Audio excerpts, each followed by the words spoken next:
He is the Funk Master. Aljamain Sterling taking on Petr Yan at UFC 259 for the Bantamweight Championship of the World. Aljamain, thanks so much for taking the time to join us today. When you've got 3 championships on the same card and your name is on there, what does that mean to you knowing you're fighting at the very highest level? Hi, it's honestly a dream come true. It's something that I visualized for a very long time to get here to this opportunity, and it is something I thought that would have happened years ago. To be honest, I thought when I was coming up that I would have been here like in 2 years' time.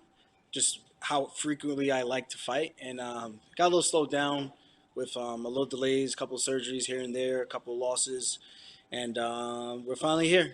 So it's not very often you get a title shot opportunity, so I just want to make the most of it and ride this thing to the wheels fall off. Yeah, absolutely. And I know that you've been waiting for this moment, and the moment is now upon you. Just walk us through what that process has been like for you, Aljamain, going from potential to realizing that potential and getting to your end goal, which is getting that strap on Saturday night. It's been a long journey. It's been a lot of ups and downs. In this sport, we always say one thing is the highest highs, the lowest lows, and yeah, I've stumbled a couple times, but I always pick myself back up and get back on the horse, get back in the room, put the work in, analyze the losses, what happened, what could have been done better, and just try to just become a better version of myself. And I think we've done a good job of becoming a little bit more seasoned and finally getting here to this opportunity. It's huge, it's everything, and I'm gonna do my best to make the most of it. And that's really it. Like I said, it's took a while to get here, but we're finally here. This is something that not a lot of people ever get to even see, so it's not always guaranteed to everybody. So I just want to make sure I put myself in the best position to have success. Yeah, absolutely. And taking on Petr Yan, who is the champion right now. You guys have had a nice little tussle on Twitter, on social media, going back and forth a little bit. Is that mental games there that you guys are playing, or is there some real animosity here?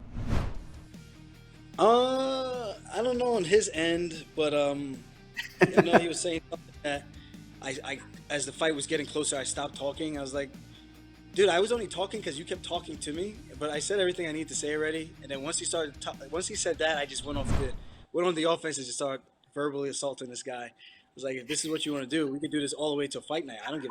I'll even tweet you while I'm in the back room. Like, this guy's crazy. And like, I've done this for every single fight, but it is what it is. I don't know if it's mental warfare or not for him. For me, it's all just fun and games. I think I enjoy a good banter. I think it makes the fight more interesting. I think it gives people more to look forward to, and I do think it makes it more of a bragging rights kind of thing. It's like I'm willing to say these things and put my mouth on the line, not just my body. Put my words on the line and really try to go out there and back it up. And it seems like he's kind of built the same way that I am, and I enjoy that. I think that's what makes this a very interesting fight, and I like that. I welcome the challenge, and it's gonna be an interesting night to see how this one goes. Yeah, I think that the fight fans, if they haven't seen it, the interaction, they should go back. And I know that you said in one of those tweets, you just need one takedown. You just need one takedown. That's all it's going to take. He said, no, you better have a plan B and get on your bicycle. Is that the way that you I'm approach like, it, though, that if you get Petr Yan down to the ground, that this thing's over? yeah, it might not be over as I get him down right away, but it'd be the beginning of the end. I would think for sure. It would drain him of a lot of energy. Uh, I'll be up on the scorecards. So he's fighting not only me, he's fighting the clock. He's fighting damage control while he's down there, and obviously protecting his neck and trying to stay as safe as he can to not give up any submission attempts. And I think that's the difference. It's not just the takedown. There's elbows, there's punches, there's knees that I throw from there, shoulder strikes. I'm gonna make him as uncomfortable as I can make him. He's got a good skill set himself. He fights back from every single position. And I think if he starts to do that and forgets about the takedowns, while he's defending it, he wants to start throwing strikes, he's going to end up on his back.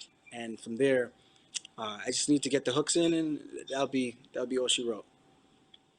Aljamain, I'm always fascinated by the approach to fights, right? And I mean, obviously, we saw what you did in your last outing where you just looked absolutely spectacular once you got that fight right down to the ground, and it was over.